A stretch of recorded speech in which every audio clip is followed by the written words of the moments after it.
அனைவருக்கும் வணக்கம். இன்றைக்கி ரொம்ப டேஸ்டியான உடச்சி ஊற்றின முட்டை குழம்பு செய்ய போகிறோம்.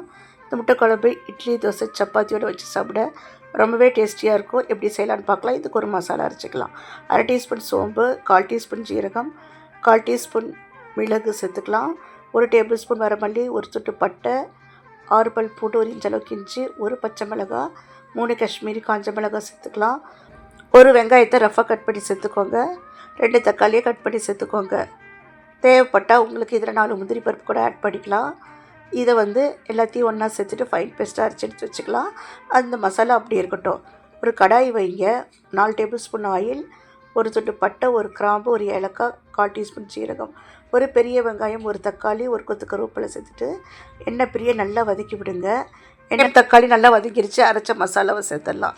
சேர்த்துட்டு அடுப்பை சிம்மில் வச்சுட்டு நம்ம பச்சையாக அரைச்சிருக்கச்சால ஒரு 10 நிமிஷம் அடுப்பை சிம்மில் வச்சுட்டு நல்லா குக் பண்ணுங்கள். 10 நிமிஷம் கழித்து 1/2 டீஸ்பூன் கரம் மசாலா, 1/4 டீஸ்பூன் மஞ்சள்தூள் சேர்த்துட்டு 1 கப் தண்ணி மிக்ஸி ஜார் அலசிட்டு சேர்த்துக்கலாம். இன்னும் ஒரு 1/4 கப் தண்ணி சேர்த்துக்கலாம். சேர்த்துட்டு தேவையான அளவுக்கு உப்பு சேர்த்துக்கலாம். சேர்த்துட்டு மூடி போட்டு அடுப்பை சிம்மில் வச்சு 10 நிமிஷம் குக் பண்ணுங்கள். 10 நிமிஷம் கழித்து 4 முட்டையை உடச்சி ஊற்றிட்டுங்க.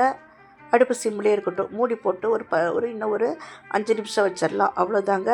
5 நிமிஷம் கழிச்சு ஓப்பன் பண்ணி மல்லித்தலை சேர்த்துருங்க. சூப்பரான உடச்சி ஊற்றின முட்டை குழம்பு ரெடி. வீடியோ பிடிச்சா லைக் பண்ணி ஷேர் பண்ணி சப்ஸ்கிரைப்